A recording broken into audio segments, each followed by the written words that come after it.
She didn't even open the envelope right away. Too busy soaking in the applause, the lace, the lies. Her groom holding her waist like a trophy. Our parents dabbing at fake tears. I stood to the side, silent, unseen, just like always.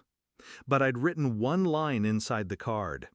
You never saw me. Now the world does. $150 million. My company, my rules. And I signed it with the last name they told me I'd never make proud. My sister, Ava, used to tug me around by the wrist at family parties. This is my little brother, she'd say. He's shy but smart. That ended when I got older. When my voice deepened, but I didn't shine like her. She was the dancer, the pageant girl, the one Mom called our legacy. Me, I was the kid with tech magazines and duct-taped notebooks. When I told them I wanted to build apps, Dad laughed. Apps, he said, be useful, be realistic. I was 17 when I first heard Mom say it, in a whisper to Ava. Don't worry, he's harmless. He'll always just be background.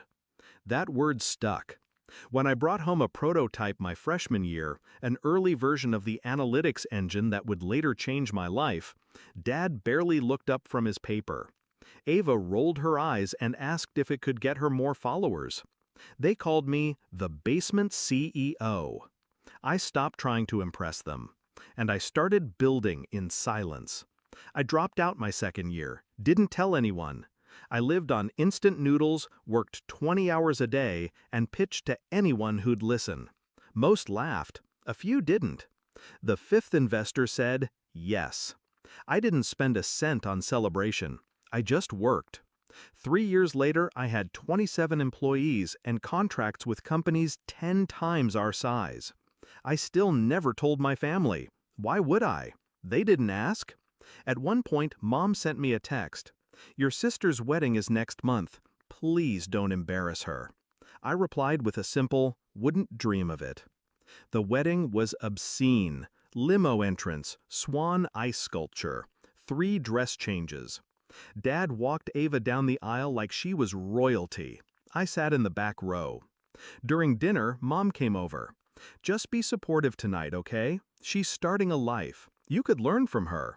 I nodded, smiled, sipped my water.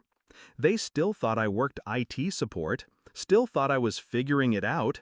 Ava's gift table was buried under silver-ribboned boxes. I left mine last, a plain white envelope. No glitter, no bow. She opened it 2 hours later. I saw her freeze, then look up, look around, then read it again. She cornered me near the balcony, her smile plastic, voice low. Is this a joke? I took a sip of champagne. No. She shook her head. Bullshit. You? A company worth that much?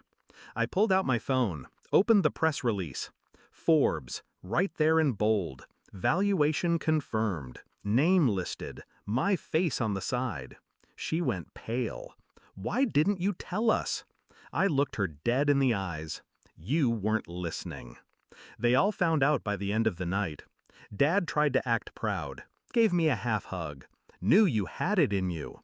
Mom said, you should have told us earlier, we could have supported you. I just nodded. Didn't say what I wanted to, didn't remind them of the years they mocked me, ignored me, labeled me a disappointment. They weren't getting access to this version of me. This version didn't need them. 2 weeks later, Ava called, crying. Said the honeymoon was a disaster, that her husband had debts, that maybe I could help. I listened, then said, I thought I was just background. Click. I didn't do any of this for revenge. That's the funny part.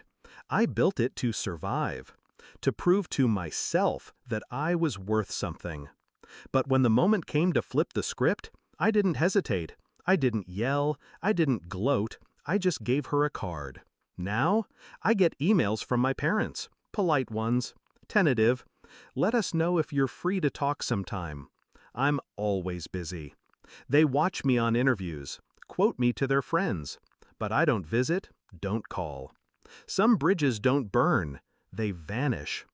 The day of the wedding, they saw me, but only for a moment. Now I'm back where I started, quiet, unseen. But this time, it's by choice.